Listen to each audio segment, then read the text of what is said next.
bonsoir à tous. Nous sommes ravis de vous accueillir dans cette conférence live. Donc, l'idée de cette conférence avec Edouard était de partager de l'information sur le cholestérol. Le cholestérol qui touche énormément de gens, enfin le sujet touche potentiellement énormément de gens. On a tous entendu dire que le cholestérol était dangereux pour la santé, du moins l'excès de cholestérol. Et depuis plusieurs dizaines d'années, on continue à le traiter comme l'ennemi à abattre et donc à prescrire des statines à un nombre grandissant de personnes. Et c'est pas toujours des personnes qui sont à risque. Donc, comme va vous expliquer Edouard en détail, on va y venir. Donc, ce qu'il faut regarder en fait, c'est pourquoi on a plus de cholestérol, est-ce qu'il n'y aurait pas des causes à traiter et est-ce qu'on est vraiment à risque? C'est tout ça en fait qu'on voudrait partager pour que le message puisse passer. Alors moi j'étais très contente de faire cette vidéo avec Edouard parce qu'Edouard il a un niveau de connaissances scientifiques assez poussé, donc il va pouvoir vraiment vous éclairer sur la compréhension parce que quand on comprend, eh ben, on est plus à même de se faire son opinion et de résister aussi à des messages qui sont extrêmement vulgarisés. Donc, on va se présenter chacun. Je vais laisser la parole à Edouard en premier de se présenter. Je t'en prie, Edouard. D'accord, merci Florence pour cette introduction. Donc, bonjour à toutes et à tous. Il y en a peut-être qui me connaissent, sûrement d'ailleurs. Donc, pour les autres qui ne me connaissent pas, donc, je m'appelle Edouard Courreau, je suis docteur en pharmacie. Donc, j'ai exercé en fait en officine pendant 5 années et finalement, il se trouve qu'au cours des années, c'est un métier dans lequel je ne me reconnaissais plus dans la mesure où j'avais l'impression que finalement tous les traitements passaient que par du médicament et qu'il n'y avait aucune remise en question de l'hygiène de vie, d'autres facteurs qui pourraient expliquer la maladie. Et du coup, voilà, c'est une médecine dans laquelle je ne me retrouverai absolument plus. Donc, finalement, j'ai décidé de partir de ce milieu.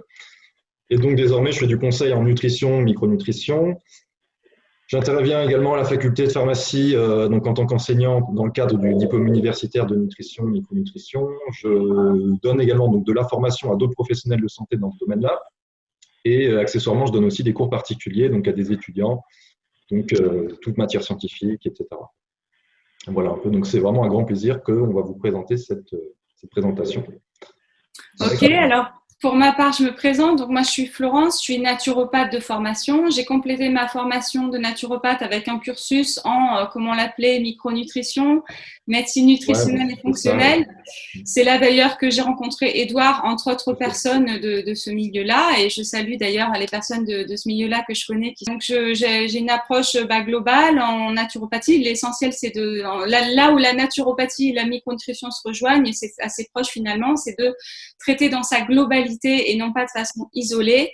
Et là, pour le cholestérol, on est en plein dedans parce que comme on va le voir, c'est pas juste enlever le cholestérol et vouloir absolument supprimer, c'est regarder tout le contexte, tout le reste. Et donc, ça commence par déjà comprendre le rôle et les rôles essentiels du cholestérol. Et je laisse la parole à Edouard sur ce premier chapitre. Ouais, donc c'est effectivement, si on va parler du cholestérol, la première chose qu'il convient de savoir, c'est ce que c'est déjà avant tout. Donc, le cholestérol, c'est parce qu'on en entend beaucoup parler, mais on ne sait peut-être pas forcément ce que c'est, en tout cas tous.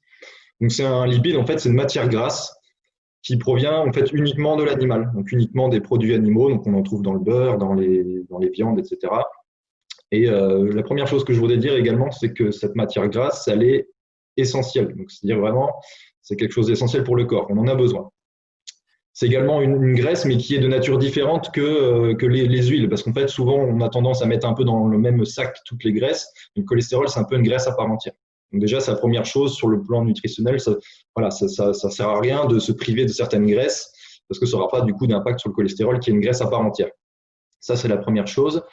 Du coup, je vais brièvement expliquer du coup les rôles du cholestérol, donc avec le petit diapo là. Donc le cholestérol, ce qu'il faut comprendre, donc c'est qu'il est essentiel, je vous disais, à l'organisme, et c'est qu'il va servir de brique, on va dire de base, de matière première de base pour fabriquer plusieurs molécules d'intérêt majeur dans l'organisme, dont plusieurs dont on entend beaucoup parler. Donc la vitamine D.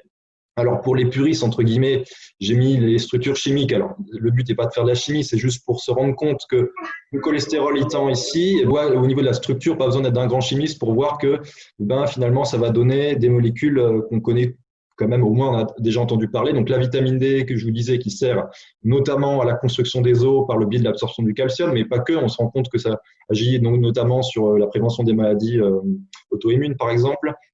La testostérone, qui est donc l'hormone virilisante par excellence, pardon. Le stradiol, qui est l'hormone féminine par excellence. L'aldostérone, qui va permettre donc la régulation du sodium et du potassium dans l'organisme, donc deux éléments qui sont majeurs dans l'organisme. Le cortisol, qui est l'hormone du stress par excellence. Hein, donc, on connaît vraiment l'importance du cortisol quand on voit, par exemple, dans les burn-out où cette hormone elle est vraiment effondrée. Et également donc, un acide biliaire, donc les acides biliaires qui vont permettre une bonne digestion. Donc, toutes ces molécules-là, elles vont finalement dériver du cholestérol. Donc, c'est dire vraiment déjà l'importance du cholestérol pour la santé. Ça intervient également dans les membranes des cellules, donc très important. Donc là, c'est le rôle donc on voit que le cholestérol, il est essentiel sur les hormones, sur donc aussi le cerveau, le fait que ça protège le cerveau. Donc ça, c'était quelque chose que tu voulais aussi expliquer. Oui, effectivement. Le côté neuroprotecteur par rapport aux maladies neurodégénératives, Alzheimer, Parkinson, etc.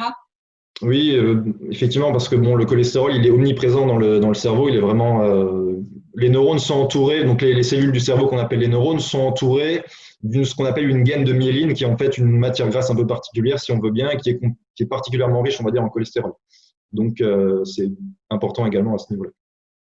Ok, et notre enseignant, le professeur Vincent Castronovo, il me semble de mémoire avait dit que un bon taux de cholestérol pouvait signer une bonne intelligence, bon avec un peu d'humour bien sûr, mais voilà, c'était pour schématiser et qu'on se souvienne que c'était pas un ami, au contraire, qu'il était, Oui. il avait plein d'intérêt en fait pour la santé.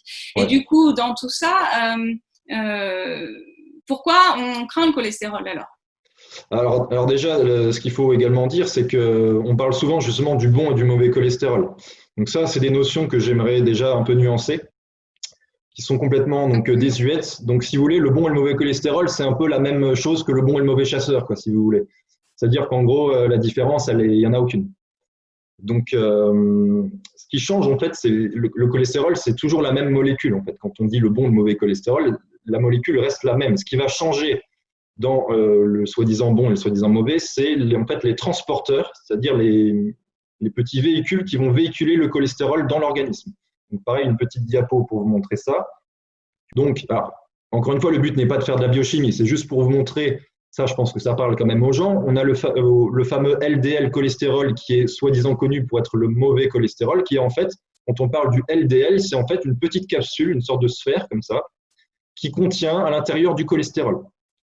Et le HDL, qui est entre guillemets connu pour être le bon cholestérol, c'est également une autre type de capsule. Et toutes ces capsules-là, elles ont des rôles différents. Donc le LDL aura plutôt pour rôle d'amener le cholestérol du foie vers les organes, donc pour fabriquer les molécules dont je vous ai expliqué tout à l'heure. Et le HDL, lui, a plutôt un rôle dans le sens contraire. Donc on va ramener le cholestérol des organes vers le foie. Mais on voit bien sur ce schéma, notamment, que ces particules, ces véhicules, il va y avoir des interactions. C'est-à-dire qu'en gros, il va y avoir des échanges de cholestérol entre ces différentes particules. Donc, c'est pour ça que finalement, dire bon et mauvais, ça n'a aucun sens, puisque le cholestérol qui était soi-disant dans le bon, dans le HDL, il va en partie se retrouver finalement dans le soi-disant mauvais. Donc, c'est une des raisons qui explique que finalement, ça n'a aucun sens.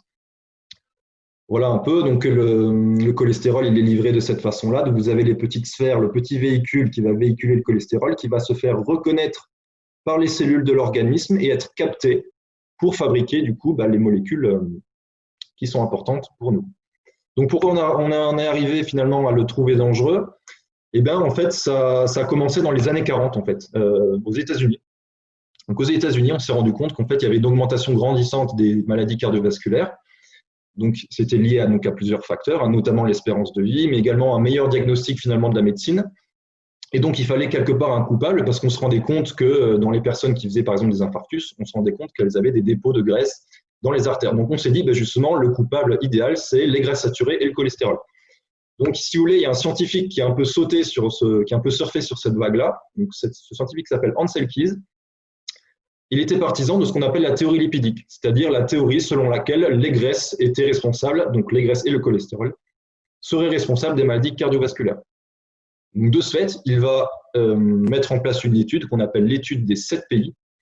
Et qu'est-ce qu'il va faire dans cette étude? En fait, il va étudier la consommation de graisses saturées dans 7 pays différents, que vous voyez ici, et il va regarder la mortalité au niveau cardiovasculaire. Et qu'est-ce qu'il va remarquer, Ansel Keys? Il va remarquer qu'il y a une corrélation. Une corrélation, du coup, donc une droite, finalement, qui montrerait que la mortalité serait proportionnelle à l'ingestion de graisses saturées. Seulement, cette étude, en fait, on se rend compte, si vraiment on l'analyse d'un point de vue plus profond, on se rend compte qu'elle est complètement biaisée, cette étude. Et ça, pour 3 raisons particulières.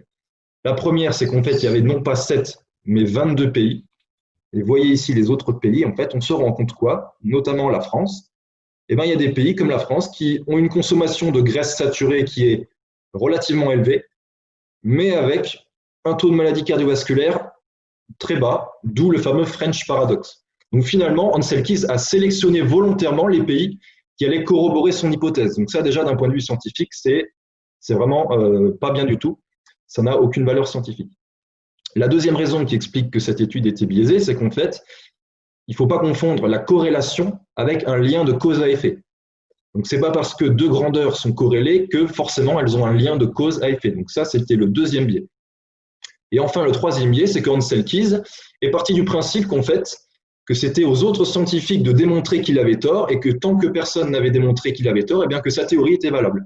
Or, ça aussi, en science, c'est quelque chose de tout à fait condamnable, entre guillemets, puisque c'est à celui qui avance une théorie de prouver qu'elle est vraie. Et ce n'est pas le contraire. Et or, lui, c'est ce qu'il a fait. Donc, cette étude, finalement, est complètement biaisée. Et c'est finalement depuis toute cette époque-là. Donc, qu'est-ce qui s'est passé ensuite? Eh bien, il y a des scientifiques qui sont montés au créneau suite à ces biais-là.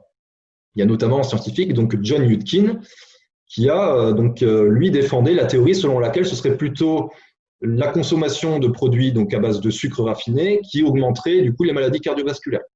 Donc c'était un peu un conflit de scientifiques entre guillemets.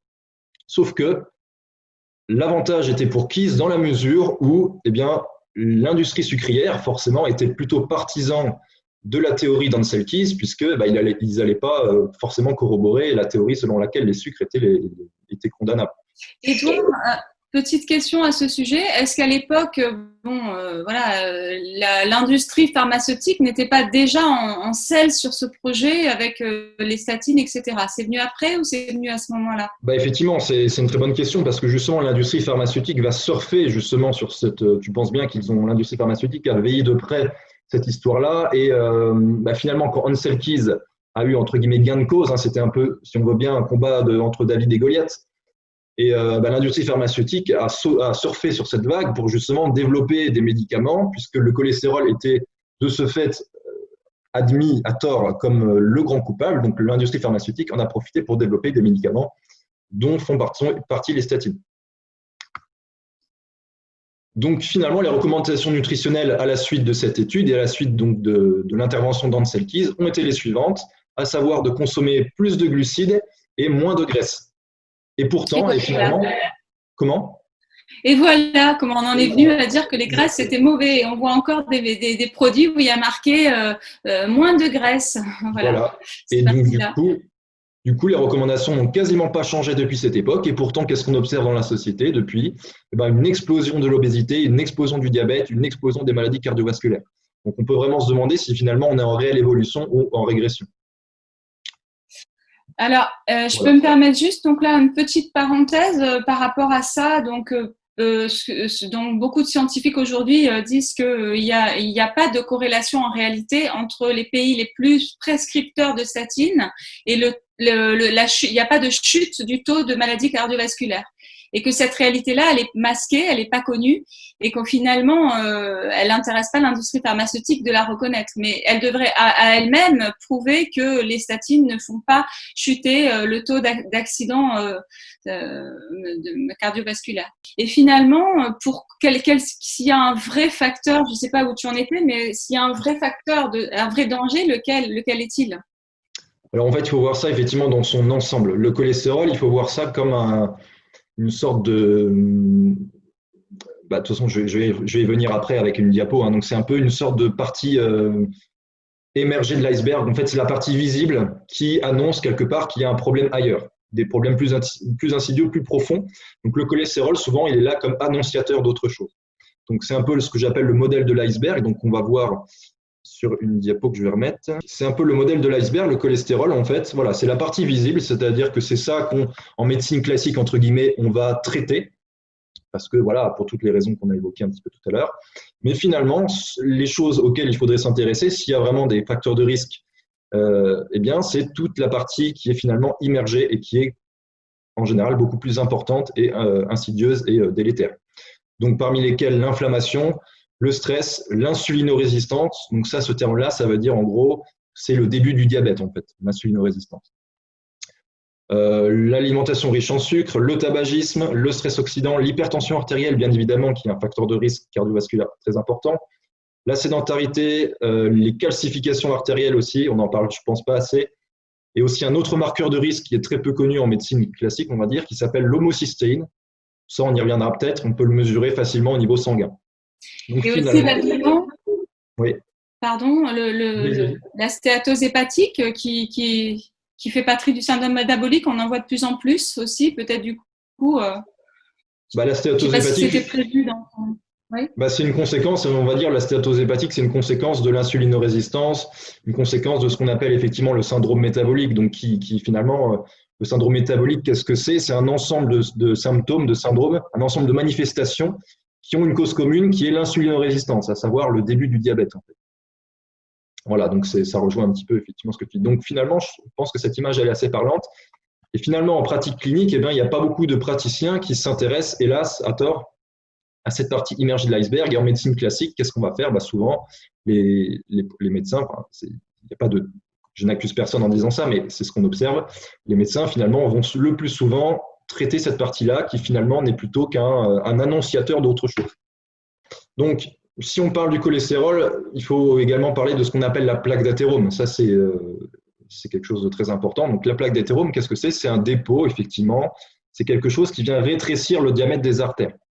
Voilà. Et quand cette plaque d'athérome finit par se fissurer, c'est ça qui va provoquer un caillot, donc un bouchon dans les artères, et c'est ça qui va du coup priver les organes d'oxygène et de nutriments et qui va entraîner souvent des lésions des organes. Donc c'est typiquement ce qui se passe dans le cas d'un infarctus.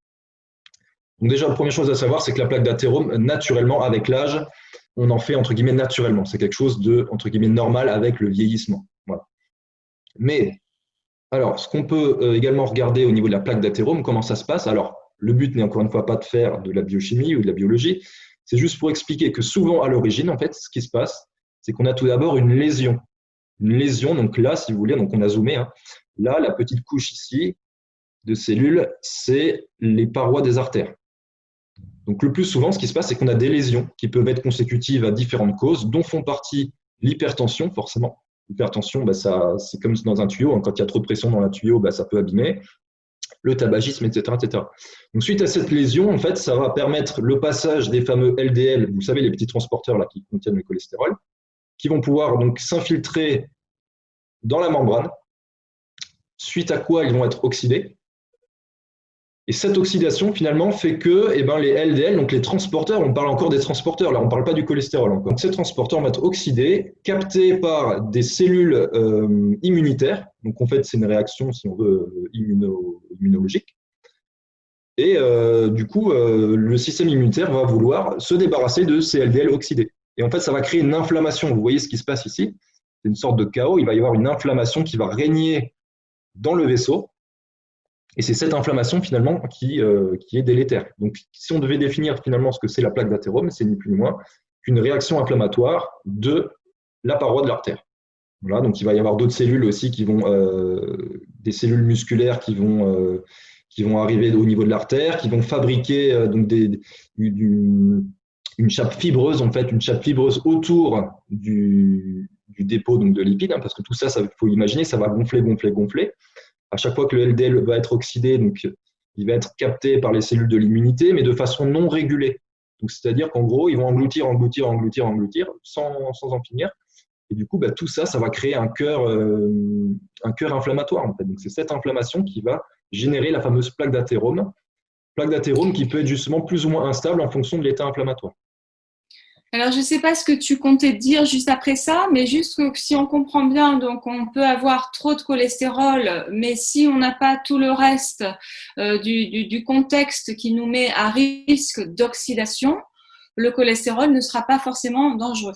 C'est Hein, ça, c'est c'est un peu exactement ça ça. l'idée. Donc c'est bien la transition que tu fais, parce que c'est important de dire qu'en fait, on peut avoir un fort taux de cholestérol sans forcément avoir tous ces facteurs de risque qui vont mener à cette fameuse plaque d'athérome. Et inversement, on peut avoir, entre guillemets, un faible taux de cholestérol, tout en ayant ces facteurs de risque qui font que le cholestérol s'enflamme, entre guillemets, Voilà. et qui crée cette inflammation. Ok, du coup, je sais pas trop comment tu voulais continuer. On a dans les autres sujets, on a aussi les facteurs de montée de cholestérol, indépendamment de savoir si on est à risque ou pas. Il y a des facteurs qui viendraient après d'expliquer pourquoi en fait le cholestérol peut se mettre à monter. Ça aussi, on peut se poser la question. Donc voilà, donc par rapport à ça, il faut savoir que il y a beaucoup de personnes. Bon, déjà par rapport à est-ce qu'on est à risque, est-ce qu'on n'est pas à risque. C'est vrai, comme tu le disais, Edouard, que les médecins généralement, hein, dans la médecine assez classique, allopathique, ne cherchent même pas à savoir le profil, est-ce qu'il est à risque ou pas à risque. Donc moi, je témoigne personnellement, j'ai eu 15 ans de statine et pourtant, j'ai pas particulièrement un profil à risque. C'est-à-dire que j'ai une glycémie plutôt basse, je ne suis pas en surpoids, j'ai pas dans tout ce que Edouard a listé dans l'ensemble des cofacteurs, j'avais absolument rien qui me prédisposait à être à risque de maladie cardiovasculaire. Mais j'avais un petit taux de cholestérol trop élevé qui a fait que, à l'époque, quand j'étais plus jeune, hein, le médecin m'a fait peur entre guillemets en me disant, c'est très dangereux, il faut pas rester comme ça, il faut prendre des statines. Donc j'ai pris 15 ans de statines. Et après, quand j'ai fait ces études et que j'ai compris les corrélations entre tout ce qui se passe dans le corps et que tout est lié, j'ai appris, c'est un autre sujet, mais on va voir qu'il est lié, que j'avais une faiblesse thyroïdienne, sans parler d'hypothyroïdie franche ni avérée, mais une faiblesse thyroïdienne qui était liée d'ailleurs à un terrain familial, et que en fait un manque de T3, c'est-à-dire l'hormone active de la thyroïde, entraîne une montée du cholestérol. Donc ça, Edouard, je pense qu'il va pouvoir l'expliquer de façon plus scientifique, mais en tout cas, dans ce cas, donc ça c'est une des causes de la montée du cholestérol.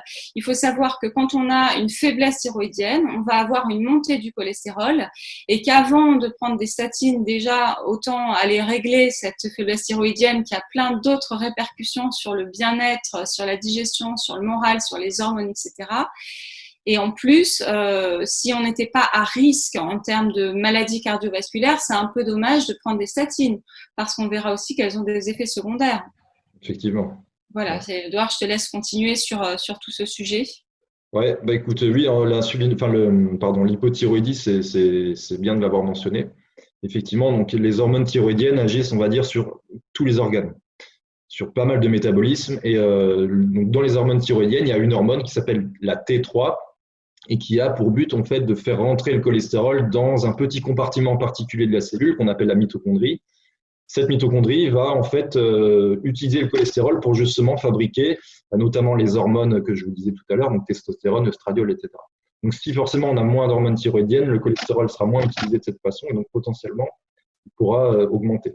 Donc c'est en partie, et puis je pense qu'il y en a peut-être probablement d'autres, des raisons par rapport à l'hypothyroïdie qui expliquent que ça peut faire augmenter du coup le cholestérol. Alors, je ne sais pas s'il y a des médecins qui nous écoutent, mais je crois qu'il y en a. La question qu'on peut se poser, c'est pourquoi le médecin généraliste aujourd'hui ne fait pas du tout de lien entre une faiblesse thyroïdienne et une montée du cholestérol. En tout cas, c'est pas du tout le cas. Moi, j'ai le cas de ma mère, donc qui m'a témoigné aussi de ça. Dans une famille où personne n'était à risque au niveau des maladies cardiovasculaires, le médecin disait votre corps fabrique du cholestérol, mais on ne sait pas pourquoi. Votre Ouais. alimentation n'est pas mise en cause, votre corps se met à fabriquer ça, mais on ne sait pas pourquoi. Donc cette info n'est pas forcément reliée dans la médecine allopathique classique. Bien sûr. Alors, je voudrais aussi rebondir sur un peu ce que tu as dit par rapport aux médecins et je voudrais rassurer les gens. Les médecins sont tout à fait de bonne foi, c'est-à-dire que moi, je ne les accuse pas, si vous voulez, ils sont de tous de bonne foi. Le problème, c'est que je pense que dans leur formation médicale, en fait, il n'y a rien qui les a instruits par rapport à cette approche qu'on a là aujourd'hui. Donc c'est pour ça que voilà, ils sont pas de mauvaise foi en soi, ils font leur métier comme en fait ils estiment être vraiment bons. Mais je pense qu'il y a pas mal de notions qui sont bonnes à revoir. Donc voilà, les médecins ils sont pas méchants.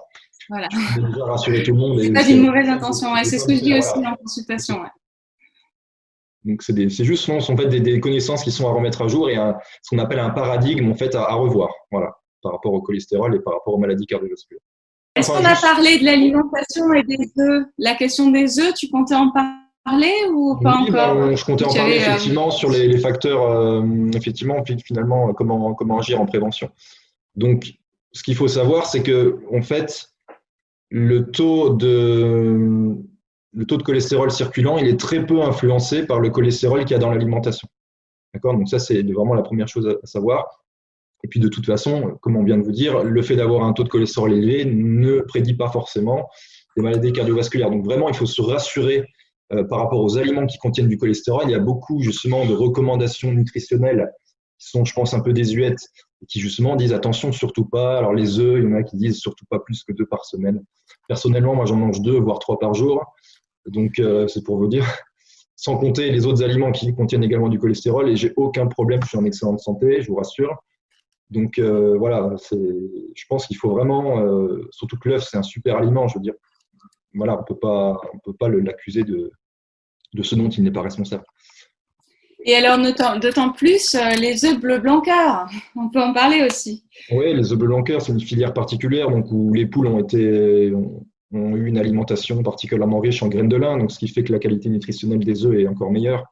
En oméga 3, au lieu d'être en oméga 6, donc ça entretient un bon ratio oméga 3, oméga 6, au lieu de l'abîmer avec des graisses saturées et des graisses riches en oméga 6.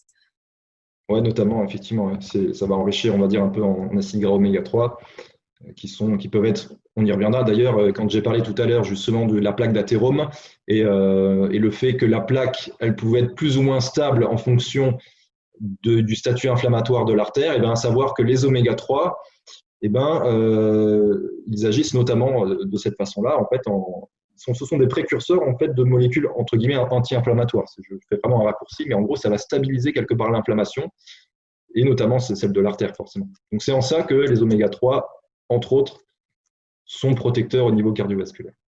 Est-ce qu'il y avait d'autres causes d'une montée du cholestérol à part l'hypothyroïdie? Alors oui, effectivement, je n'ai pas tout dit. Ce qu'il faut savoir, c'est que déjà, naturellement, et j'insiste sur le mot naturellement, avec l'âge, c'est normal d'avoir une augmentation du cholestérol circulant.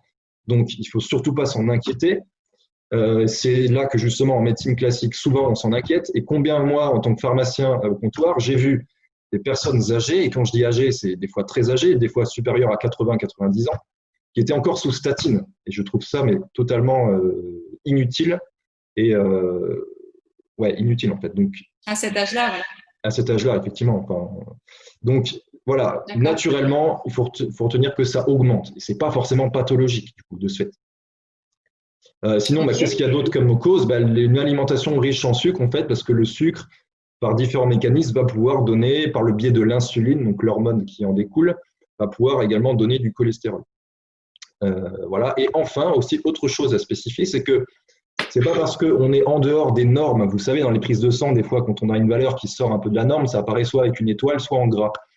Mais il faut savoir que les fourchettes de référence des labos, c'est censé représenter, on va dire, 95% d'un panel de population. Donc, si vous sortez de cette fourchette, il se peut très bien qu'en fait, que vous fassiez partie des 5%, enfin, du coup des 2,5% si c'est l'extrémité droite, de la population qui a une augmentation, mais qui n'est pas du tout pathologique. C'est juste qu'elle n'a pas été prise en compte puisqu'on se focalise sur 95% de la population. Mais ça, c'est valable pour toutes les prises de sang, mais dont le cholestérol. Donc ça, c'est aussi important, je pense, de le dire. Ok. Est-ce qu'on peut répondre juste en une question parce que c'est lié à ce que tu disais? Il y a quelqu'un qui a rebondi en disant donc ça ne sert à rien de donner des statines aux personnes âgées. Point d'interrogation.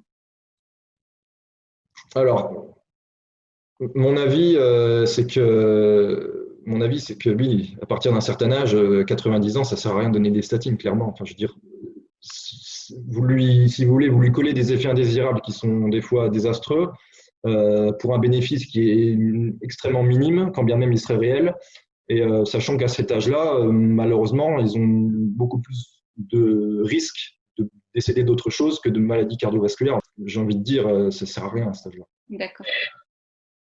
Ok, ok. Et donc voilà, donc on a fait le tour des causes. Hein. Donc finalement, tu disais que même une élévation de la, si j'ai bien entendu, une élévation de la glycémie pouvait être facteur d'élévation du cholestérol. Je me suis pas trompée? Oui, bien sûr, par le biais de l'insuline, en fait, la montée d'insuline qui suit l'alimentation sucrée va du Voilà. coup augmenter. Et du coup, alors, une cause aussi majeure que je n'ai pas mentionnée, mais j'en ai parlé un peu tout à l'heure quand même, c'est la fameuse insulinorésistance. Oui. C'est-à-dire que souvent, justement, une augmentation du LDL cholestérol, et d'ailleurs aussi les triglycérides, hein, surtout les Oui. triglycérides d'ailleurs, ça peut être un signe d'insulinorésistance, donc un D'accord. début de diabète qui se construit. Voilà. À C'est pas toujours le vérifier. cas. Voilà, donc ça, déjà, faut que ça tilte déjà. Alors, je saisis donc ce qu'on vient là d'expliquer, juste pour répondre à une personne qui dit le stress et la cortisone augmentent le cholestérol, point d'interrogation. Donc, j'ai envie de répondre oui, dans la mesure où le stress et le cortisol, à mon avis, c'est plutôt le cortisol que la cortisone. Le cortisol sont hyperglycémiants, donc potentiellement hyperinsulinémiants et peuvent conduire, si c'est répétitif et chronique, à une insulinorésistance, entre autres facteurs, et donc à une montée du cholestérol. Qu'en penses-tu? Oui, effectivement. Et alors le stress, oui, effectivement, il y a des études qui ont montré ça. J'avais lu un livre sur un médecin qui en parlait, qui expliquait ça, qui expliquait ce phénomène qu'en fait, à deux moments différents, par exemple de la journée, en fonction du stress, et bien déjà les taux de cholestérol pouvaient être différents en fonction de ça. J'avais effectivement lu. Voilà, j'ai pas Le d'expérience stress est personnelle. hyperglycémiant, donc ça serait assez logique, puisque la glycémie monte, l'insuline monte, et une insuline qui monte tout le temps peut conduire à une insulinorésistance qui peut conduire à un montée de cholestérol. Mm. Voilà, Oui, par peut-être exemple. par ce Mm. chemin-là. Ouais. Ok, et du coup, finalement, donc ça serait bien peut-être de conclure, comme tu comptais le faire de toute façon, sur toute l'approche globale et naturelle pour se mettre à l'abri des vrais risques. Ouais. Et voilà, et éviter peut-être les statines, dont on finira plutôt sur les statines d'ailleurs. Alors, je vais remettre juste la diapo de tout à l'heure sur finalement l'iceberg. Pour finalement, comment agir positivement sur la santé, ça va être de lutter contre tous ces facteurs-là. Donc, tous ces facteurs-là, c'est bien sûr multifactoriel. Alors, c'est sûr que c'est beaucoup plus difficile et ça demande un effort et comment dire, une démarche proactive de la part du patient d'agir sur tous ces paramètres-là que de simplement prendre un comprimé qui va agir sur le cholestérol. Donc, vous voyez, donc déjà, supprimer le tabac, gérer l'hypertension, mais ça passe par plusieurs choses. Ça passe par une activité physique, donc une hygiène de vie qui soit vraiment au top.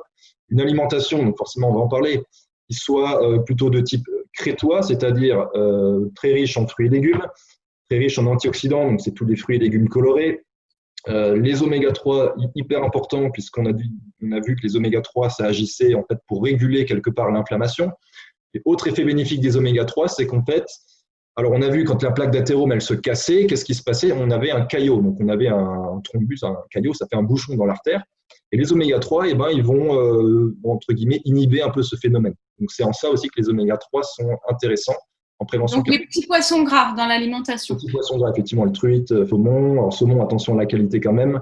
Sardine, pardon, hareng, maquereau. Donc après, il y a certains facteurs aussi qu'on peut mesurer au niveau du sang. Je vous le montrerai tout à l'heure dans les questions, qui est l'homocystéine, qui est un facteur de risque à part entière en fait de maladie cardiovasculaire. Les calcifications aussi, on en parle peu, mais c'est important. Ça inclut d'avoir un statut en vitamine D notamment qui soit optimal. Pourquoi pas avec de la vitamine K en plus. Éviter les alimentations bien sûr sucrées. Et surtout, en fait, quand on a une suspicion d'une insulinorésistance, et bien, du coup, tout de suite, aller chercher et traiter plutôt que d'attendre que le temps se passe, en fait. Donc, traiter l'insulinorésistance en priorité. Ça, c'est traiter les causes un petit peu pour l'accompagnant et pour la personne. Donc concrètement, donc c'est dans l'alimentation. Et est-ce qu'il y a d'autres choses qu'elle peut faire pour prendre soin d'elle et diminuer ses facteurs de risque? Je pense qu'on a déjà dit beaucoup, mais finalement, les deux grands facteurs, c'est l'alimentation. Enfin, l'alimentation, il joue pour énormément. Donc, par le biais d'un apport en antioxydants qui est majeur, puisqu'on a vu que ce qui faisait la plaque d'athérome, c'était l'oxydation des fameux LDL. Donc, une alimentation riche en antioxydants, c'est d'ailleurs, on le voit dans le régime crétois. Un régime crétois, je vous rappelle, c'est un régime alimentaire qui est, entre guillemets, des champions du monde en termes de prévention cardiovasculaire. Et eux, pourquoi ils sont champions à ce niveau-là? Parce qu'ils ont une alimentation qui est très riche en antioxydants, en fruits, en légumes. Donc, c'est vraiment ça qui va protéger, puisqu'on a vu que la plaque d'athérome, elle se constituait par l'oxydation des LDL. Donc, les antioxydants sont majeurs à ce niveau-là. Donc, Et après, c'est physique. tu pensais pas nous parler un petit peu d'activité physique? Il me semblait Oui, que tout à fait. Hein, Ouais. voilà. Donc l'activité physique, bien sûr, c'est primordial aussi. C'est avec l'alimentation, l'homme n'est pas fait génétiquement, ça il faut le savoir. L'homme génétiquement n'est pas fait pour rester sédentaire. C'est un non-sens d'un point de vue génétique et sanitaire que de rester sédentaire. L'activité physique, elle est primordiale. Ça devrait même pas être optionnel en fait. En fait, quand on demande des fois à une personne est-ce que tu fais du sport, limite c'est une question qui devrait même pas avoir lieu d'être. On devrait tous en faire sans exception. C'est comme si on demandait à quelqu'un est-ce que tu dors. Je veux dire, tout le monde dort, c'est vital, on le sait. Et ben l'activité physique, en fait, ça devrait être pareil. D'accord. Voilà. Donc, Activité physique régulière, donc au moins 2 fois régulière, par semaine, voilà, qui soit, en faisant bouger son endurance, son cardio et en faisant du renforcement musculaire, que ce soit un petit peu global, à la fois c'est du ça. cardio, à la fois du renforcement musculaire. Ça va permettre une meilleure oxygénation des cellules, ça va permettre d'améliorer l'entrée du glucose dans la cellule, donc de la sensibilité à l'insuline. Bien Et sûr. donc, ça va avoir une cascade de conséquences. Il y a même un lien sur les facultés cérébrales, mais bon, ça, c'est encore un autre sujet. Bref, Ouais. voilà, on ne peut Ouais, pas trop s'en passer. prévenir l'hypertension aussi, parce que ça va assouplir en fait les artères. Enfin, les bienfaits, ils sont innombrables, quoi. Et après, on ne demande pas en plus de faire un truc hyper. On ne demande pas de faire les Jeux Olympiques aux gens, quoi. C'est vraiment voilà, une activité physique modérée et régulière. Je Voilà. pense pas qu'il le fait de toute façon. Oui. Enfin, moi, je le ferai pas en tout cas. Donc, pour les Jeux Olympiques, hein, je veux dire. Oui, Alors, du coup, là, est-ce qu'on peut juste finir sur les statines? Il y a des bien questions sûr. très intéressantes qui ont été posées, donc ça pourrait être sympa d'y répondre. Et finalement, pourquoi on aurait intérêt à ne pas prendre des statines et pourquoi on aurait intérêt à en prendre?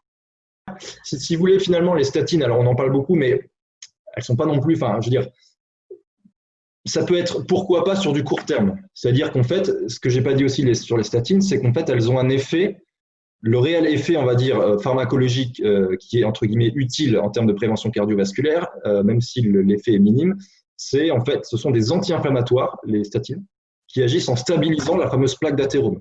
Donc finalement, s'il y a une utilité entre guillemets pharmacologique des statines, c'est par ce biais-là. C'est pas par le biais de la diminution du cholestérol. Finalement, quelque part, la diminution du cholestérol engendré par les statines, c'est presque un effet finalement indésirable en fait. Parce que l'effet voulu, c'est l'effet anti-inflammatoire stabilisateur de la plaque d'athérome. Donc s'il y a un effet par les statines, c'est par ce biais-là. Donc pourquoi pas éventuellement sur du court terme, chez quelqu'un on se rend compte qu'il y a vraiment, on se rend compte qu'il y a une inflammation de bas grade qui est assez importante, et bien pourquoi pas sur du court terme, sur quelques mois, ça me reste encore envisageable pour moi personnellement de voir ça. Éventuellement aussi dans le cas de certaines hypercholestérolémies qui sont génétiques. Effectivement, il y a certaines pathologies où, dans certaines familles, on peut avoir 10-15 grammes de cholestérol sanguin. Mais là, c'est pathologique pour le coup. On sait la pathologie, c'est un défaut d'épuration des fameux transporteurs LDL. Donc là, il faut faire quelque chose. Mais c'est des cas très particuliers. Par contre, certainement pas les statines de façon systématique, c'est-à-dire voilà, dès qu'on a une augmentation de cholestérol, de le mettre, ça n'a aucun sens. Surtout pas sur du long terme. Surtout pas sans traiter le terrain, c'est-à-dire traiter les facteurs de risque qu'on a cités, l'hygiène de vie et la complémentation micronutritionnelle. Et certainement pas également chez des personnes très âgées, supérieures à 80-90 ans. Donc voilà un peu pour répondre à ta question. Et les effets secondaires, quand même, des statines. Ouais, les effets secondaires, donc ça me fait, donc je peux vous montrer aussi sur une diapo justement, parce qu'il y a beaucoup d'effets secondaires. Et parmi ces effets secondaires, dont les patients se plaignent beaucoup, en tout cas moi à la pharmacie, la première chose dont ils se plaignaient souvent, c'est les douleurs musculaires. Parce que voilà, les statines, l'effet indésirable qui est très connu, c'est douleur musculaire. Donc, ça va, si vous voulez, nourrir un cercle vicieux. Ces douleurs musculaires vont aggraver la sédentarité de la personne. Cette sédentarité va aggraver son insulinorésistance. L'insulinorésistance, c'est un facteur de risque cardiovasculaire. Donc, que va faire le médecin? Il va dire, vous avez des risques cardiovasculaires. Donc, qu'est-ce que je fais? Je vous mets sous statine. Sauf que les statines, elles ont 2 effets néfastes. Elles vont donc fermer le cercle vicieux en engendrant les douleurs. Et il faut savoir aussi qu'autre effet indésirable des statines, c'est marqué dans les notices, c'est de créer du diabète. En fait, on crée de l'insulinorésistance. Donc finalement, vous voyez le cercle vicieux qu'entretiennent les statines et qui est finalement assez délétère. Il y a aussi un autre effet secondaire qui est quand même très courant et important, c'est la fatigue. Par le biais de la coenzyme Q10. Tout à fait, parce qu'en fait, quand on prend des statines, donc on bloque, comment ça agit une statine? Ça bloque la voie métabolique, si vous voulez, ça bloque la production de cholestérol. Sauf que ce cholestérol, il se trouve assez en aval, si vous voulez, dans la production, dans la chaîne de production. Mais quand on donne des statines, on bloque assez haut dans la chaîne de production. Ce qui fait que toutes les molécules qui sont en aval vont être diminuées. Et il y a une molécule qui s'appelle le coenzyme Q10, c'est un antioxydant majeur qui va être du coup diminué. Donc ça, le coenzyme Q10, s'il y en a qui ne connaissent pas, en fait, c'est des fois ce qu'on trouve dans certaines cosmétiques. Des fois, ils font de la pub en disant machin. Jeunesse, pour la jeunesse. C'est un antioxydant, donc ça permet d'avoir la peau plus jeune, plus longtemps. Voilà, donc Voilà. ce coenzyme Q10, bon, sans rentrer dans les détails, mais il intervient notamment pour la production d'énergie dans les cellules. Donc, s'il y a moins de coenzyme Q10, forcément, potentiellement moins d'énergie. Et justement, je voudrais rebondir là-dessus en tant que en accompagnement des personnes. Moi, forcément, s'il y a des personnes qui viennent me voir qui me disent qu'elles prennent des statines, je ne vais pas leur dire d'arrêter, ça serait une erreur de ma part, mais plutôt de les accompagner sur tous les autres facteurs comme tu viens de dire. Et notamment, une des premières choses qui est conseillée, c'est de complémenter en coenzyme Q10 les personnes qui prennent des statines et elles se sentiront ainsi beaucoup moins fatiguées en fait, puisque en fait les statines bloquent leur production de coenzyme Q10, donc elles sont fatiguées parce que ça bloque la fabrication d'énergie dans la mitochondrie et du coup en redonnant de la coenzyme Q10 on est moins fatigué. Et c'est vrai qu'en plus on voit souvent des cas assez finalement c'est illogique tout ça, parce que moi je me souviens de quelqu'un, ça me paraissait criant que c'était quelqu'un, un hypothyroïdien, il avait une TSH qui oscillait entre 4 et 5, donc les médecins lui disaient qu'il n'y avait rien. La personne était crevée, frileuse, elle ronflait, enfin elle avait tous les signes d'hypothyroïdie. Et comme du coup elle avait un dernier signe d'hypothyroïdie, c'était le cholestérol, on l'a mise sous statine. Et du coup elle avait deux raisons d'être crevée, l'hypothyroïdie et les statines. Et c'est une personne qui était encore plus fatiguée. Donc là, la moindre des choses, c'est d'aller stimuler la fonction thyroïdienne et de complémenter en coenzyme Q10 pour au moins lui enlever sa fatigue, même si on enlève pas. Alors, notamment en coenzyme Q10, mais en tout cas, tu as dit une chose qui est très importante, c'est que nous, en aucun cas, et je tiens à le dire de façon très vraiment importante à tout le monde, en aucun cas, on est là pour vous dire d'arrêter les statines. On n'est pas médecin. Voilà, d'ailleurs, on refuse toute, on décline toute responsabilité d'ailleurs à ce niveau-là. On n'est pas là pour vous dire, l'objet de cette conférence, c'est pas vous dire arrêter les statines. On est là pour vous exposer certains faits, certaines connaissances sur le cholestérol, sur les effets indésirables des statines. Donc déjà, on décline une responsabilité à ce niveau-là. Et le but, c'est effectivement pas forcément d'arrêter les statines, mais au moins d'accompagner, que ce soit sur le plan nutritionnel, de l'hygiène de vie, et aussi sur le plan donc, de l'investigation, où on va chercher un peu plus creuser finalement les causes, et pas seulement s'arrêter à juste le taux de cholestérol. En fait, c'est ça vraiment l'idée. D'ailleurs, à ce sujet, je rebondis, puisque j'avais commencé à témoigner de ma propre histoire, c'est que je ne prends plus de statine et mon taux de cholestérol, il est toujours du HDL, LDL plutôt élevé, mais aucun problème parce que j'ai traité la cause. Et du coup, finalement, ça a marché en traitant la cause, le problème est parti en fait. Bien sûr, bien sûr. Voilà. Ok, bon, alors je me demande si on n'a pas fait le tour pour passer aux questions, ou il y avait encore des choses que tu voulais voir, Edouard, que tu voulais dire à tout le monde? Non, pour moi, ça me semble pas trop mal. Voilà, donc ce qu'il faut surtout retenir, c'est qu'en fait, les maladies cardiovasculaires, c'est un ensemble de raisons, c'est un ensemble de facteurs, et qu'il ne faut pas juste s'arrêter sur le cholestérol, qui est au mieux, j'ai envie de dire, qui n'est qu'un annonciateur de quelque chose d'autre, plus insidieux, le plus souvent une insulinorésistance, comme on a dit, donc un début de diabète, voire une hypothyroïdie. Donc dans tous les cas, il convient d'aller creuser tous les facteurs ensemble de risque cardiovasculaire. Et d'ailleurs, dans les questions, on y reviendra. Enfin, je peux peut-être même montrer tout de suite, d'ailleurs, si tu me permets, Florence. Certains, donc, je vais vous partager, en fait, donc moi, comme je vous l'ai dit, j'accompagne certains patients donc en médecine nutritionnelle, enfin, sur le plan de la nutrition, et je leur conseille. Ah oui, voilà, ça c'était bien aussi. Voilà, certaines analyses biologiques à faire qui sont faites par des laboratoires assez spécialisés, qui vont investiguer certains marqueurs qu'on ne mesure pas en médecine classique et qui permettent d'aller un petit peu plus loin. Donc, bon, je ne vais pas détailler sur tous les marqueurs, bien sûr, mais là, en fait, comment ça fonctionne? Donc, vous avez les histogrammes de couleurs qui sont en fait la fourchette de référence à atteindre, et vous avez donc la barre en noir ici qui est en fait le score du patient qu'on a mesuré. Donc, il y a différents facteurs, parmi lesquels, vous voyez, on a mesuré ici en rose les fameux LDL oxydés. Ça, on peut mesurer, les LDL oxydés. Alors qu'en médecine classique, on mesure que, entre guillemets, les LDL tout seul. Oui, c'est vrai qu'on n'a pas parlé de ça. C'est hyper important finalement pour savoir est-ce qu'il y a vraiment moyen de s'enflammer, de s'inquiéter. C'est aller voir les LDL oxydés. Donc il y a plusieurs analyses pour ça. Il y en a, je sais que il y en a qui préfèrent mesurer les anticorps, d'autres directement le LDL oxydé. Mais en tout cas, c'est un bon marqueur. Si on doit en prendre qu'un, c'est ça. Parmi tous ceux qui sont représentés ici, je pense que ça doit être un petit peu abstrait pour tous, mais bon, on n'aura peut-être pas le temps de rentrer en détail. Oui, non, je ne vais pas rentrer en détail, mais ça pour dire juste un truc aussi. La CRP, ouais. Ouais, la CRP, en fait, il y a certains marqueurs de l'inflammation. Je vous parlais de tout à l'heure, la plaque d'athérome, c'est ni plus ni moins qu'une inflammation chronique dans l'artère. Et il y a justement certains marqueurs spécifiques, donc la CRP notamment, et un autre marqueur ici, qui est un peu barbare, je ne détaillerai pas, mais qui est, on va dire, une sorte de marqueur inflammatoire un peu plus spécifique en fait, de l'inflammation qui règne dans les artères. Donc, vous voyez, cette patiente-là, donc, on voit qu'elle a ce marqueur inflammatoire qui est particulièrement important. Et aussi, elle a deux autres marqueurs qui présageraient qu'elle aurait, parce que ça, j'en ai pas parlé aussi, mais qu'elle aurait une qualité, parce qu'on parle beaucoup de la quantité, mais aussi la qualité des transporteurs LDL qui peuvent être de mauvaise qualité, entre guillemets.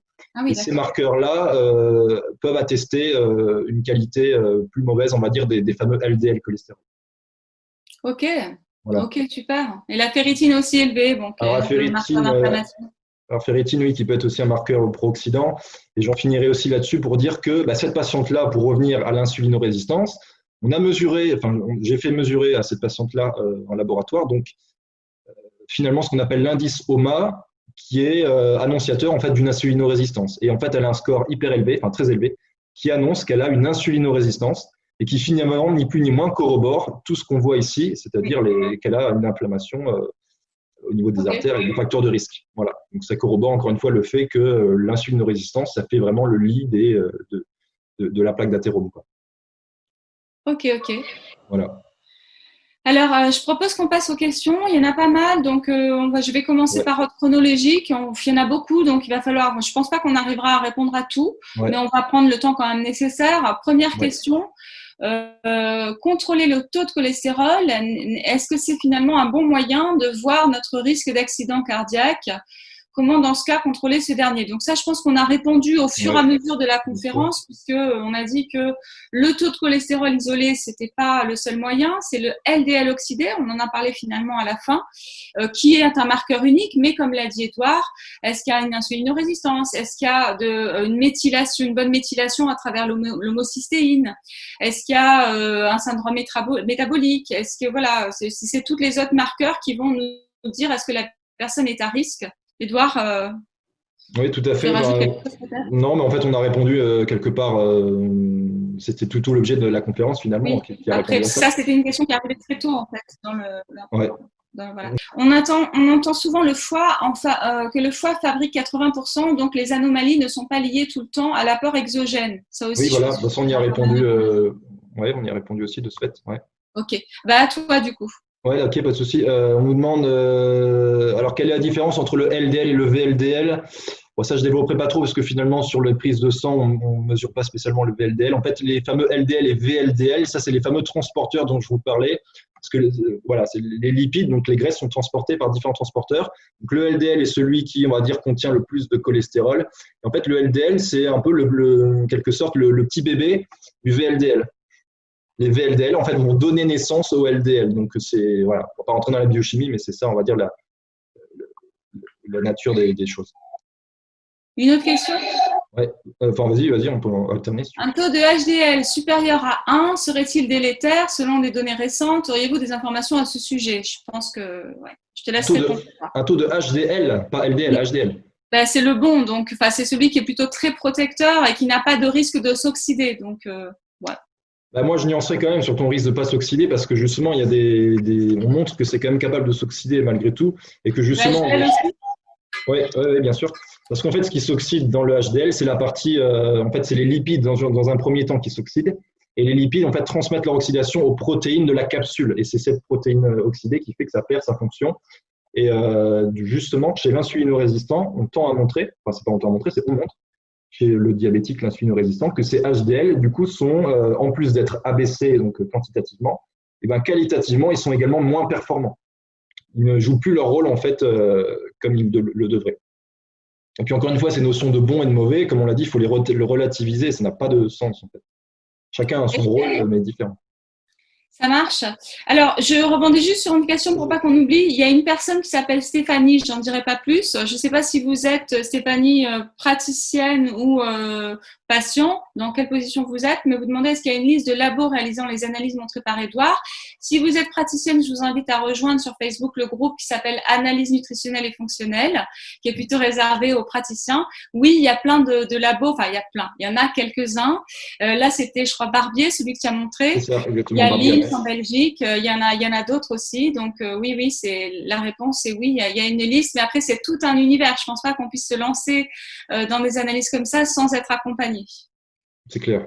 Exactement. Voilà. Alors, y a-t-il un moyen mécanique pour décrocher ces plaques d'athérome mécanique, alors il y a différents moyens de comprendre cette question-là. C'est est-ce que mécanique dans le sens curatif, est-ce qu'il y a quelque chose de curatif pour les décrocher, ou est-ce que c'est quels sont les risques, enfin je sais pas trop comment comprendre ma question.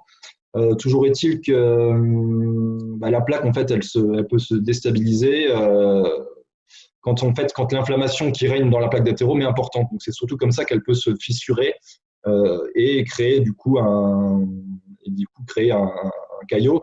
Il n'y a pas de moyen mécanique, on va dire, curatif pour aller venir, en gros, retirer le caillot, retirer la plaque de l'artère. Si c'est ça la question, non, il n'y a pas de moyen. Enfin, c'est en tout cas pas ma connaissance, mais je ne pense pas. Ok.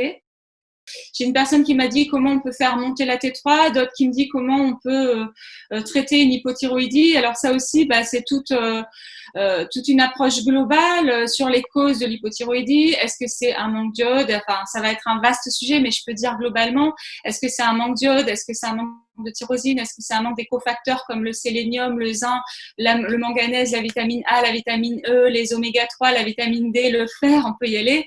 Est-ce que c'est trop de perturbateurs endocriniens? Est-ce que c'est un épuisement surrénalien? Est-ce que c'est un stress chronique qui induit une T3 reverse trop élevée qui se bloque les récepteurs de la T3?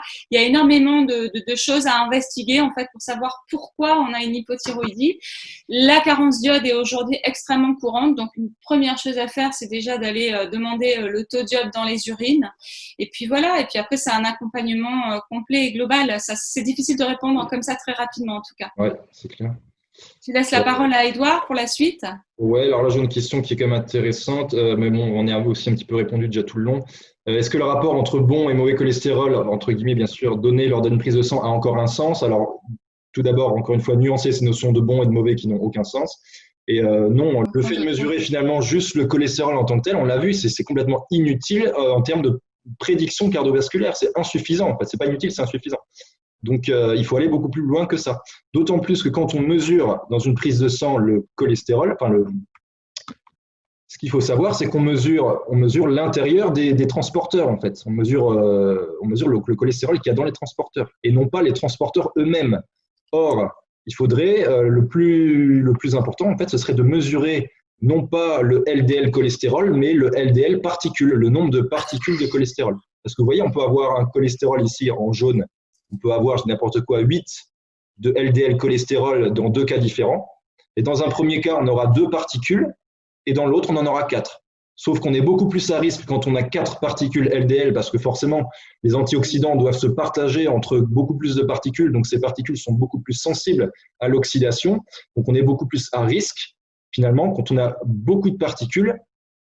Alors que du coup, quand on mesure juste le cholestérol en lui-même, ça ne prend pas en considération finalement le nombre de particules. Donc, c'est un peu l'analogie finalement de l'autoroute. Est-ce qu'il y a plus de risque de faire un accident quand il y a beaucoup de voitures ou quand il y a beaucoup de passagers? Donc, c'est un peu la même analogie finalement.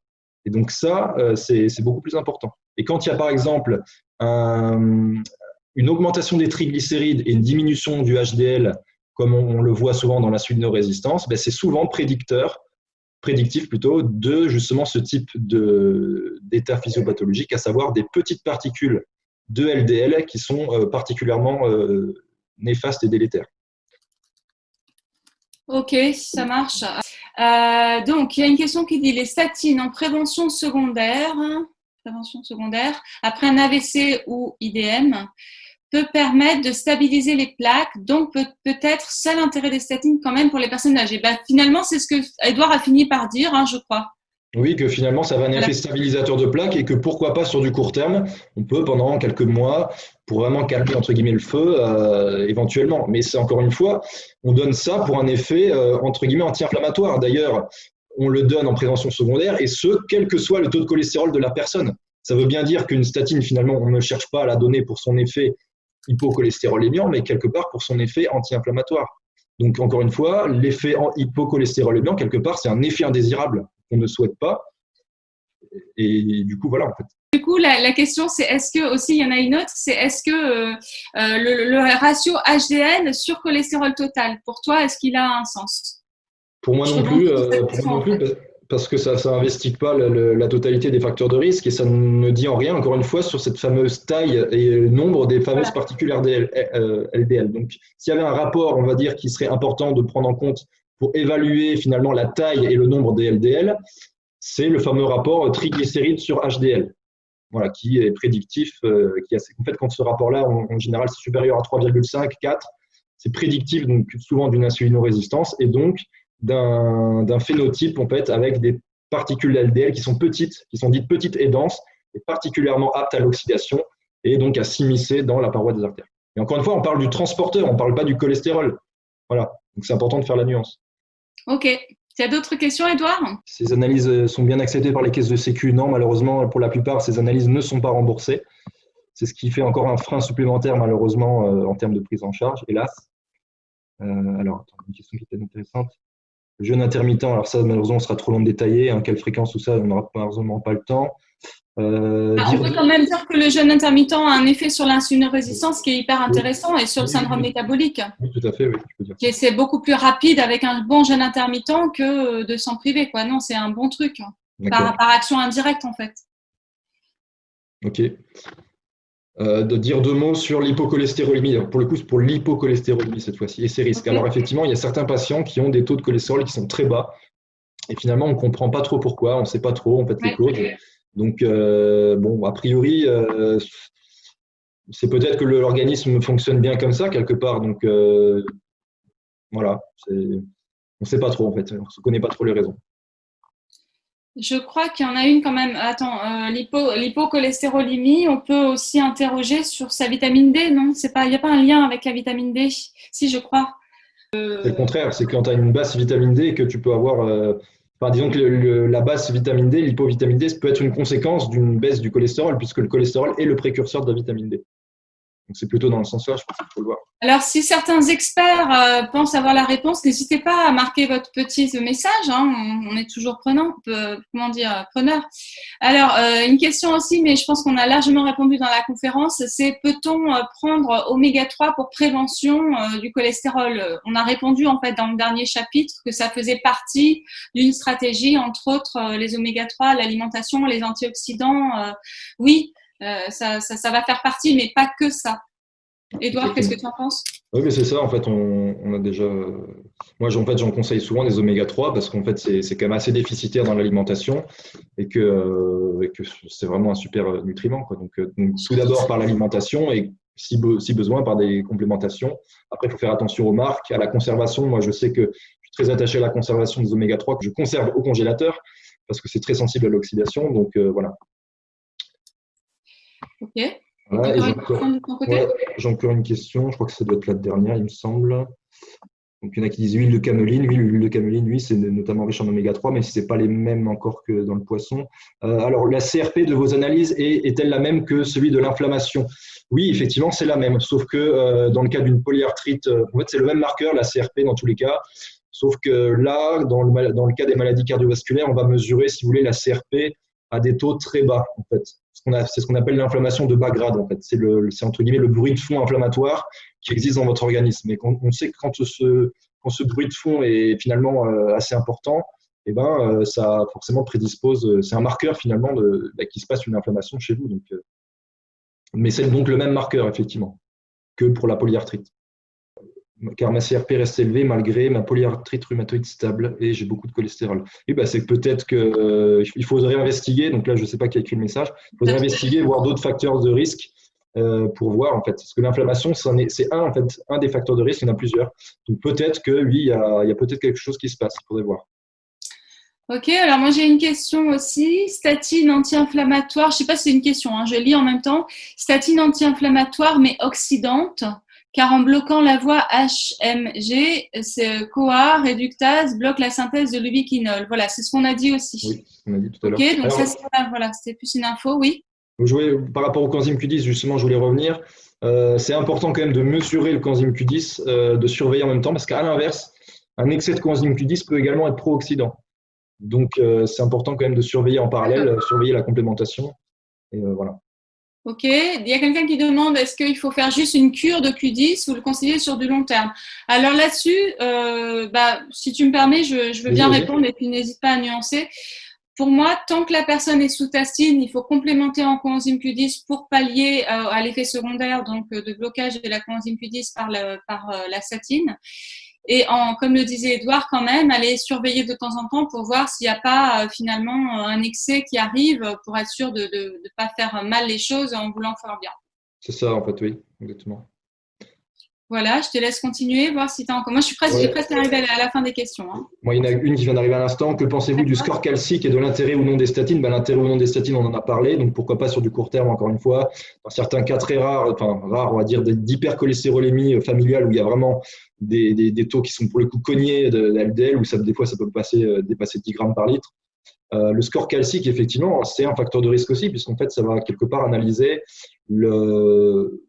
Enfin, je connais pas trop finalement, pas plus que ça, mais je sais que ça va en gros évaluer l'état de calcification quelque part des artères. Donc, la calcification, c'est un facteur de risque aussi, puisque ça vient durcir les artères, ça vient créer des sortes de micro-lésions, et c'est par ce phénomène-là que va commencer quelque part le, le fait que les LDL vont intégrer la paroi des artères. Donc la calcification, c'est important effectivement à s'en préoccuper. Alors, une dernière question qui va être pour moi un peu longue à répondre, mais bon, je vais vraiment laisser Edouard m'aider parce que je peux vite faire là-dessus. Je trouve que c'est pas facile comme sujet. C'est Hello, que pensez-vous Pensez-vous que le régime dit Whole Plant-Based Diet mis en avant dans les documentaires What the Health et Forks Over the Knives, je ne les ai pas vus, permettrait vraiment de résoudre des problèmes aussi variés que allergies, problèmes de thyroïde, maladies cardiovasculaires et asthme? Alors j'ai un petit peu de mal. Pourquoi? Parce que là encore j'ai un témoignage à faire là-dessus. Moi je suis revenue en fait d'espèces d'endocrinement où j'ai été très séduite au tout début quand j'ai commencé avant de faire mes études de naturopathie. Suite à des lectures, suite à voilà. En fait, j'ai du mal avec tout ce qui va être le régime miracle qui résout tous les Exactement, problèmes. c'est ça. Je crois que c'est vraiment individualisé. Il faut savoir que les régimes où il y a énormément de plantes, où on enlève finalement, on diminue énormément toutes les viandes, ce qui a des bons effets d'un certain côté, a aussi des mauvais effets de l'autre, notamment par la présence de lectine dans tous les végétaux, qui vont être des poisons pour les intestins, potentiellement. Après, bien sûr, tout dépend du terrain de la personne. Mais on peut avoir des intestins poreux suite à ces alimentations. Ça dépend des gens. Globalement, il y a des bons effets de réduire la viande parce que voilà, on aura moins d'acidification. Il va y avoir, il y a beaucoup de minéraux quand même dans les plantes, etc. Mais il y a aussi des mauvais effets. Et je pense que dès lors qu'on présente ça comme le régime miracle, on ne veut pas voir les mauvais effets. Et pour moi, c'est de l'endoctrinement. Voilà, Voilà. désolée pour ma réponse un peu dure. Je laisse Edouard dire ce qu'il en pense. Ouais, je te rejoins tout à fait. Je compléterai juste en fait d'une façon générale et un peu plus concise en disant que par définition, si quelqu'un vous propose entre guillemets un régime miracle, fuyez-le, c'est un charlatan. Il n'y a pas de régime miracle qui existe. C'est une prise en charge qui est pluridisciplinaire, on va dire, plurifactorielle. Et il n'y a rien qui est, entre guillemets, miraculeux. Enfin, voilà, il n'y a aucun médicament miraculeux, il n'y a aucun régime qui conviendra à tout le monde qui est miraculeux. C'est vraiment personnalisé. Donc, toutes les personnes comme ça qui vous vendront du rêve, entre guillemets, comme ça, c'est fuyez-les, c'est des charlatans. Ouais, alors moi en plus j'ai vécu ça parce que j'ai été même à une période crudivore. Allez, j'ose le dire, je fais mon coming out. J'ai été crudivore, donc vraiment voilà à fond dedans. Et en fait, voilà, ça m'a terriblement abîmé mes intestins. Je ne voulais pas le reconnaître. Il y a eu un effet latence, déni total, parce que quand on a envie d'y croire, on veut pas voir les problèmes. Et après, bon, il faut juste accepter les choses. C'est peut-être bon pour certains, peut-être que ça guérit plein de maladies pour certains, mais peut-être que pour d'autres, c'est pas bon. Donc voilà, je suis pas pour, mais voilà, on n'est pas pour en gros quoi. Voilà, C'est ça, les régimes monodirection. c'est ça, exactement. Il y a quelqu'un qui demande avec bienveillance et sympathie s'il y aura une autre conférence pour bientôt. Ben, ça nous donne une Ah, ouverture. ouais, On avec verra plaisir. ça. Pourquoi pas? Ouais. Je suis diète et je vous rejoins, c'est un témoignage. Ouais, écoutez plutôt, Salwa. Merci de confirmer effectivement ça. C'est toujours bien d'avoir des témoignages également. Quels sont les effets secondaires? On l'a dit, notamment les douleurs musculaires, diminution du coenzyme Q10, La fatigue. ouais, fatigue de ce fait, notamment. Après, c'est toujours quand même un médicament qui, donc, par là, a un xénobiotique qui abîme le foie, comme tout médicament dans tous les cas. Exactement, parce que tu fais très bien de le mentionner, ça peut augmenter effectivement certaines enzymes hépatiques. Ça peut augmenter les enzymes hépatiques, tout à fait, au niveau du foie. Voilà, pour ma part, j'ai plus de questions. Je crois Moi pas. non plus, merci pour vos retours. Ouais, merci On pour vos espère que ça vous retours. a plu et puis on va arranger un petit peu ça pour couper le début et mettre le replay sur nos chaînes YouTube. Et puis voilà, vous pourrez de toute façon continuer à vous poser vos questions soit sur Facebook, soit sur nos chaînes. Et puis peut-être à suivre, on verra ça. On va y Voilà, réfléchir. ouais, merci beaucoup. Là, je vois qu'il y a des messages qui viennent juste témoigner en disant c'était passionnant, étudiante en diététique, ça complète bien mes cours de physiopathe biochimie. Bon, moi, je suis un passionné également de biochimie, donc enfin, les personnes qui me connaissent en tout cas le savent aussi. Donc oui, effectivement, tant mieux si ça vous a apporté là-dessus. Super conférence, merci beaucoup. Bah, écoutez, merci à vous. Et, Moi aussi, j'ai pas mal de messages dans ce sens, donc je vais répondre à tout le monde. Merci beaucoup. Voilà, merci beaucoup pour vos retours. Et puis, coucou à ceux qu'on aperçoit là. Ça y est, bah, vous pouvez montrer vos visages si vous avez envie, mais enfin, sachez que vu que ça sera sur YouTube, bah, il y aura toujours une petite vignette de vous quelque part. Donc, pour le droit à l'image, c'est à vous de voir. Donc, bah, je vous dis à bientôt peut-être. En tout cas, merci pour votre attention. Et puis, on a été ravis de mener cette conférence. Voilà. voilà, bah, pareil pour ma part, merci à vous, et puis avec grand plaisir pour peut-être une prochaine thématique. Donc voilà. Merci à tous. Au Au revoir à revoir. tous. Au revoir.